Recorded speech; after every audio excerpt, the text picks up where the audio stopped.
Hi friends! I have a lot of friends who just started a detox program, and you are looking at a few foods that are in my detox program. Now when my friends detox, they avoid junk food and they force themselves to poop. Clean out their system is what they say, but they really don't have it quite right, although the basic principles of eliminating junk and pooping more are definitely a great start. But I don't think they realize that you have to detox every day. It's like brushing your teeth. Now if you didn't brush your teeth every day and you only waited until you went to the dentist once or twice a year, then you're going to have bad breath, less friends, and you'll also have irreversible damage to your teeth. And that's what's happening inside all of us every day on a daily basis. And that's why it's important to detox daily. So the basic principles of their detox program and my detox program are the same. Avoid toxins and poop more, but I want to think of it as more improving your flow. It's not just the flow of your poop, but the flow of your pee and the flow of your blood as well. I think of detoxing like cleaning a toilet. Now your toilet will stay cleaner if you have less poop in the toilet, but the toilet bowl will still get dirty with any poop. So you still have to have a good amount of water to flush the poop down the toilet. Now this is the same with toxins in your body. The number one rule to detox is to put less toxins in your body.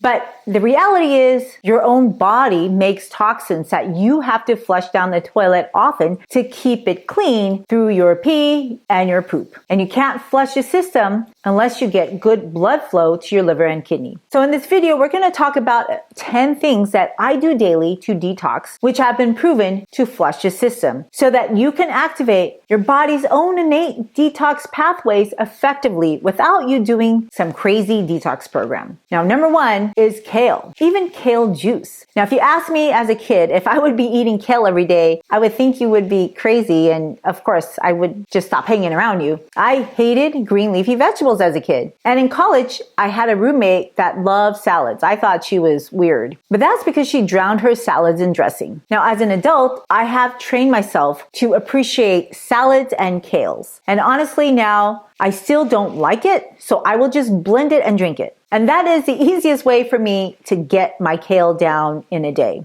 Now at the store, you'll see different varieties of kale, with the most common being curly kale. I honestly can't stand curly kale, not because I don't like the taste, but I can't stand cleaning it. It's so hard to clean, especially if there's aphids on it. And so that's why I get the dinosaur kale, which is a dark evergreen leaf, and it's so much easier to clean. And unlike spinach, which is high in oxalates, kale is actually quite low. And the bonus is it can last in your refrigerator for about a week. Just put it in a bag with a paper towel. Cruciferous vegetables like kale contain unique phytonutrients called sulforaphanes that your body needs to activate its own internal detoxification program called the glutathione redox system. And without glutathione, the rate-limiting step, you would literally not survive. To me, it's like electricity for your refrigerator. If your electricity keeps going on and off while the food is inside your refrigerator, you think that's gonna last? Probably not. So if you turn on and off your ability to detox, then you're gonna have damaged goods as well. So your glutathione redox system needs to be activated at its best all the time to prevent damage to your cells and machinery. Now, this damage we call oxidative stress. And oxidation just describes a very normal process that happens to all of us every day. But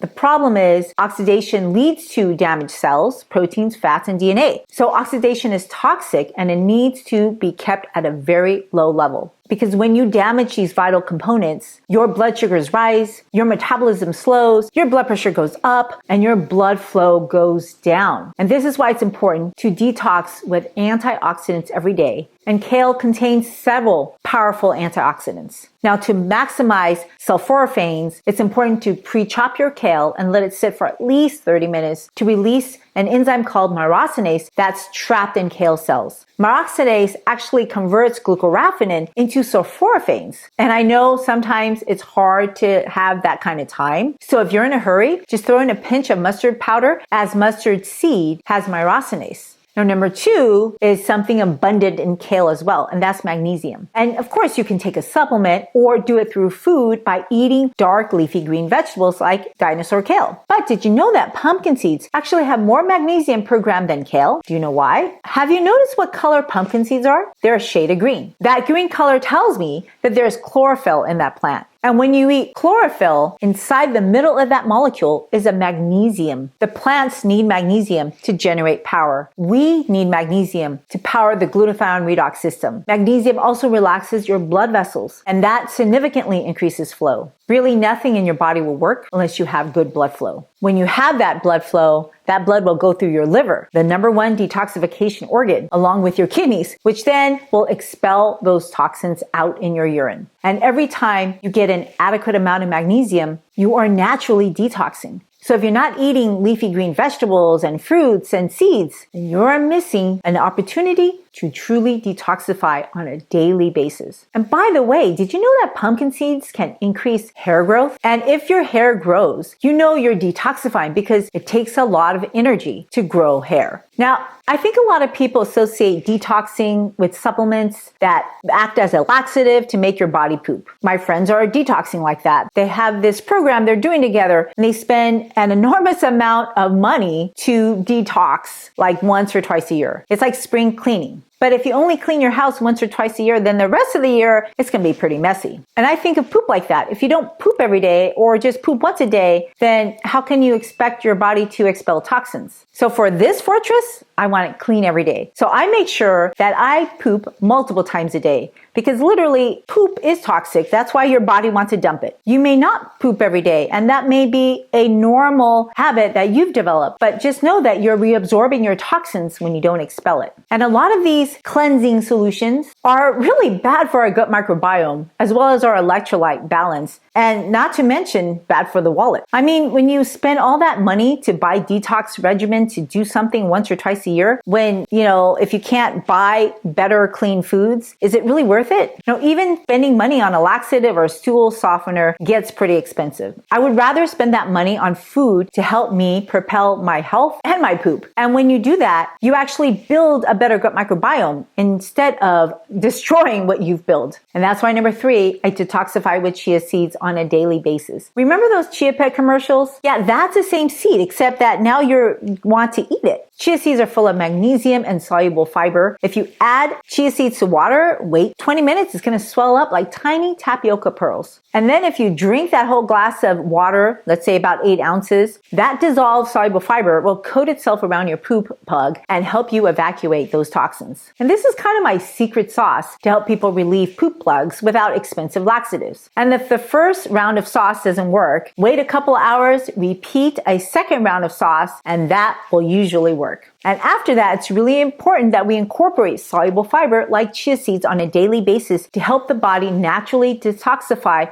with whole food and help us evacuate the toxins in our colon. Hippocrates, the father of modern medicine, literally said, all diseases begin from the gut. Now, every medical physician and surgeon has to take the Hippocratic Oath when we graduate from medical school. And yet our interventions don't actually protect the gut. But honestly, we have so little power to protect your gut. You hold the power to protect your gut. That's pretty much your power because it lies in what you eat and drink or don't eat and drink. This is why number 4, if you want to be good to your gut, you have to increase fiber-rich foods. It's not enough to eat a salad, which is not much fiber, no matter how big of a salad you think you're eating. Did you know that fiber is actually a carbohydrate? Yep, it's a carb, but you can't digest fiber because you lack enzyme. However, your gut microbiome can. And in fact, they can convert the fiber into fuel for your colons. They're called short-chain fatty acids like butyrate. And when you fuel your colonic cells, they move and squeeze to help your poop out. And this is one way how soluble fiber, like psyllium husk, works. But what people don't understand is that fiber protects your bodies from toxins that are in the food. And there's so many different types of fibers. So when you eat them separated from food, then the toxins that are in the food will not have that protection and you will easily absorb it efficiently. Now, I know some people think meat's toxic. Some people think plants are toxic. Well, guess what? All of our food has toxins, whether we're eating plant or animals or fake food. And that's because the earth is heavily polluted. You know how much microplastics are in your water? What about in our oceans? How about in your brain? You can bet that there are microplastics in the animal and the dairy that you're eating too. I mean, literally, dairy and cheese comes in plastic. And when you separate the fiber from the rest of your diet, then you've lost that protection from the fiber, the ability to detox by preventing you from absorbing toxins. Now, my whole channel is about nourishing your health through food. And I've read a lot of comments about how your doctors don't spend time to educate you on nutrition. But to be fair, I think it's impossible to cram an educational course about nutrition in a 20-minute doctor's visit or even an hour. They still have to let you talk for them to collect a history, and then they have to do a physical exam. And at the same time, nutrition education should not be the sole responsibility of a physician. It's like putting the responsibility of teaching you about credit card debt, spending within your means, and saving for retirement on your employer. It would be great if they did that. But will that really make a dent in your spending and saving habits? Eating is a lifetime worth of collected habits, whether they are good or bad. A doctor's visit once a year is not going to make a dent. This is homework that we have to intentionally do every day. Now, how long did it take you to get competent in math or English? You literally had to study it every day from preschool to 12th grade. You've eaten food longer than you've studied math and English. So this nutrition education needs to start when you're young. It needs to be a public health responsibility. And really, what is the point of doing math if you can't balance a budget or understand compound interest to invest or be out of credit card debt? Learning proper nutrition is more important than learning math or language, as the right nutrition will help you learn better. And the wrong nutrition will not only stunt your learning ability, it will also add toxins to your body, which will slow down your metabolism, which means your blood flow slows down. And this will affect all your organs, especially ones that have to work 24/7, 365 days a year. Your heart. Ultimately, your heart is the workhorse, pumping blood all over your body. It's solely responsible for blood flow. But here's the deal. Your heart isn't invincible. If you're not giving it the right support, it'll be the first to falter when things go wrong. And here's the thing. Blood, it doesn't just leave your heart. It has to go back.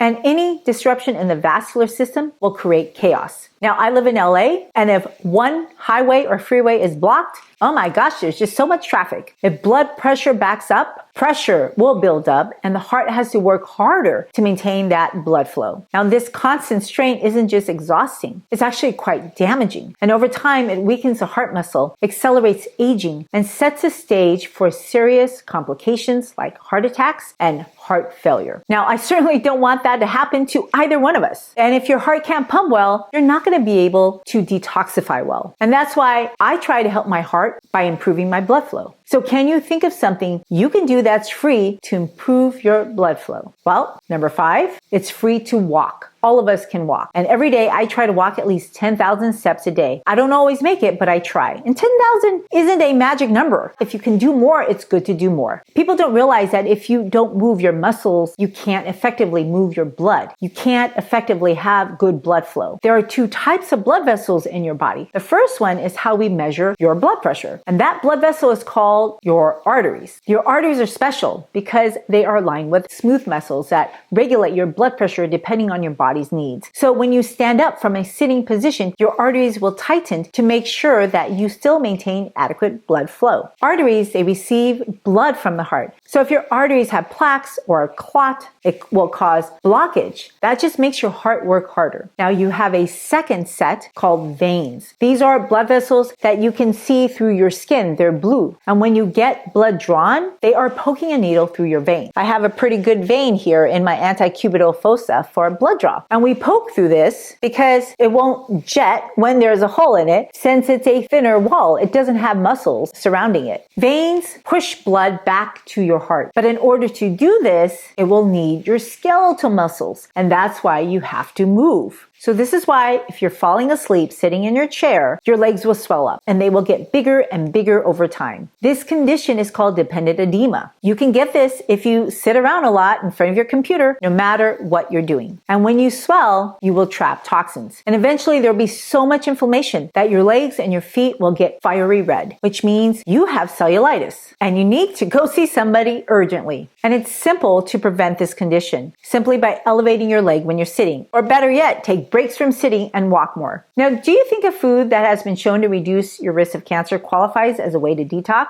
I mean, I do. I think that's the point of detoxing. If you can't optimize your immune system and detox from cancer, then your detox program could probably be improved. So this is why I eat number 6, broccoli sprouts, which contain the highest levels of sulforaphanes, which get absorbed into my bloodstream, and the metabolites actually can get urinated out. So women with higher urinary metabolites of sulforaphanes, they actually have a lower risk of breast cancer. Now, this is a pretty rare find. I didn't even know black raspberries existed. This is number 7. It only grows in certain regions like the Pacific Northwest, and that's what I thought until I learned that there's actually black raspberries in Asia, Korean black raspberries called Rubus koreanus. The black raspberry is in the raspberry family, but it contains such a large amount of anthocyanins comparable to blueberries. But they also have bioactives similar to raspberries. So when you eat black raspberries, you're in fact getting a twofer. Now, berries also reduce inflammation. 30 grams of freeze-dried black raspberries reduce the inflammatory marker called CRP levels in 4 weeks. Even the application of black raspberry gel has been shown to regress oral pre-malignant lesions. Now, when I read through the methods, they didn't specify where they got the black raspberries from. Topical black raspberry gel suppresses genes associated with RNA processing, growth factor recycling, and the inhibition of apoptosis in cancer cells. And that's pretty good for something you don't necessarily have to swallow, although it tastes great to swallow. Ellagic acid are found in black raspberries. They bind to DNA damaging toxins, and they reduce the risk of mutations that lead to cancer. Now, anthocyanins also decrease inflammation in the gut, lowering colorectal cancer risk. So I don't just eat black raspberry powder by itself. What I do is I will blend it with other berries like blueberries and strawberries, and I blend it with the kale to make my kale shake. So this stuff is very powdery, so I make sure that I eat this wet, otherwise it just kind of goes up your nose. So whenever I make a shake for my family, I'll just drink some, add some of this, and I just like super powdered it. And in general, I look for dark purple colors because I'm looking for the anthocyanins. Hi friends! I am so thrilled that you want to take charge of your health and take charge of your food. Now, I know nutrition can be complex, but it doesn't have to be. And I'm here to support you in this lifelong journey. So if you point your camera app to this QR code, it'll take you to a link for a free handout that I created just for you. And if you like it, if you want to see other handouts, please go to the link in my show notes, and then you can leave me your feedback on what I could do to help you in your journey. Okay, back to the video now. And that's why I also try to eat purple sweet potato. Did you know that purple sweet potato juice has also been shown to improve inflammation in the liver? And a longevity culture called the Okinawans, they actually eat purple sweet potato daily. If you've not heard of the Okinawan diet, then let me tell you a little bit about them. They actually are one of the longest living people on earth. And I had the privilege of attending an Okinawan festival in Hawaii a couple years ago. Hi friends, I'm here at the Okinawan Festival in Honolulu, Hawaii. Welcome to the Okinawan Festival. My festival audience today about your group and your visit here. So there are a lot of Hawaiians that are of Japanese descent for several generations. However, the Japanese-American diet here is not the same as your traditional Okinawan diet. I love eating andagi. That's my favorite. Is that like a root? What is andagi? Andagi is like it's basically like deep fried, like a bread ball, but oh, it's so ono. That's my favorite. I could probably eat like 10 in one sitting. Yeah. Oh, but probably not good to do that for your health. But it's so delicious. We're gonna go to the food court. It's probably going to be foods that are a treat to Okinawans, right? So we're gonna see what they enjoy eating as treat. So this is Hawaiian Okinawan food, which I'm sure is very different than Okinawan food, but it's a special treat. They do have noodles, yakisoba. They eat pig's feet. They eat pork. They have their own version of a hot dog, and apparently people like that andagi. So this is where you would order the food, and here's the menu. Special treats from Okinawa, and then you go in the line to get your food.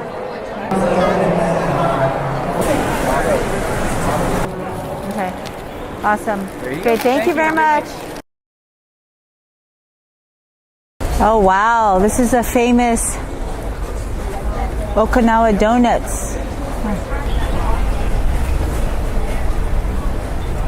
This is an Okinawa dessert. Apparently it's very popular with the locals here. And so it's basically Okinawa deep fried donuts. I usually don't eat things like this, but I have to try it since I'm here. Looks like this, a nice ball. I will open one up and show you what's inside. Oh wow, it's like a warm dough. Smells like a donut. I'm gonna try it.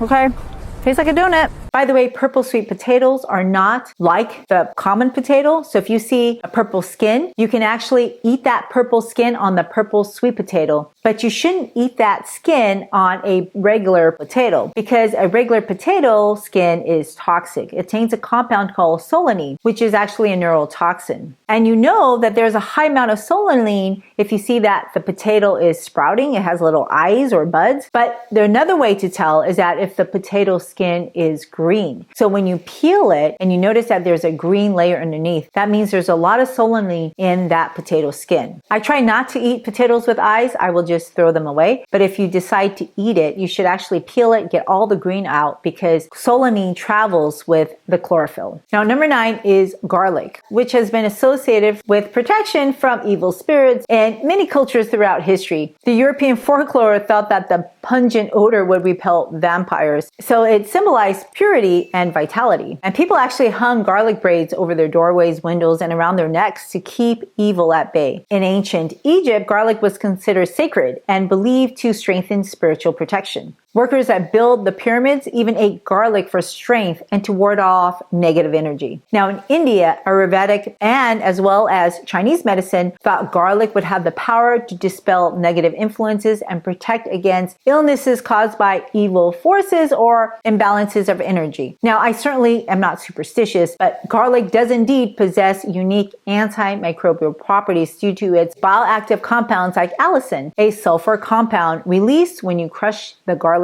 or chop it. But allicin is quite heat sensitive, so most cooking methods will kill the allicin. Now the ingredients in garlic actually can activate your liver enzymes that helps your body detox. It boosts glutathione, remember that powerful antioxidant essential for detoxing lots of things, including heavy metals. Studies have shown that garlic can actually bind to heavy metals like lead, mercury, and cadmium, helping you remove them from the body. That's why it's beneficial to eat garlic with your food. Garlic also reduces oxidative stress by scavenging free radicals, and its antimicrobial properties also may help combat certain infections. Now, my dad ate garlic like medicine for as long as I can remember, and he would even bring cloves of garlics to restaurants. It was really embarrassing. And he constantly tried to encourage me to eat raw garlic cloves, and I wouldn't do it. It's super spicy for me. And as a kid, I remember constantly bringing home coughs and colds, but my dad never got sick. And his solution to treat my respiratory issues was always this, ginger, which is number 10. In Asian cultures, ginger was believed to have protective properties against negative energy. And ginger's warmth and spicy aroma was associated with life, energy, and the ability to repel negativity. They say its strong, invigorating flavor symbolized vitality and resilience. So my dad really must have believed that because he would give me a boatload of ginger. Like this was not enough. Literally, I think he put a pound of ginger and cooked it in water. And whenever I got sick, he would give me a tall glass of ginger tea. And I wouldn't be excused from the table unless I finished it. This is not even a tall glass when it comes to my ginger tea. And it's not like a ginger tea you would buy from the store. And he made his own, and I would have to drink 2 of these glasses before I got to leave the table. Now, I didn't see him cook it at all, but I swore it was so spicy it probably was a pound because I could barely swallow it. And I think my mom was in on it too because everything she cooked, she would add grated ginger. Actually, she didn't even grate it. She just chopped it up and expected me to eat it. And this was despite the fact that I keep telling her I don't like ginger. And if I had the choice, I wouldn't have eaten it. But that's because I didn't understand how beneficial it was to drink ginger tea. Ginger is widely recognized as a detoxifying agent with multiple mechanisms supporting the body's natural cleansing processes. Gingerol and shogalol are the active compounds responsible for ginger's anti-inflammatory and antioxidant effects. But it also has zingiberine, a compound that enhances digestion and metabolism and is crucial for detoxification. Ginger actually increases bowel production as well as digestive enzymes, aiding in the breakdown and elimination of toxins from your gut. And ginger supports your liver health by reducing inflammation and oxidative stress in liver cells. It also enhances your liver's ability to metabolize and remove toxins. And we all know that chronic inflammation can hinder detoxification. Well, ginger also reduces chronic inflammation throughout the body, supporting efficient toxin elimination. And in addition, ginger's warming effect improves blood flow. It allows nutrients and oxygen to reach detoxifying organs like the liver and kidneys. Ginger promotes urination, which helps flush toxins and excess body from the body. And if you've ever eaten ginger, you know you're sweating. So that sweat also aids in toxin removal throughout the skin. And here's a list of proven ginger benefits. And so I don't think a detox regimen is complete without some green tea. And if you want to learn more about that, watch the next video.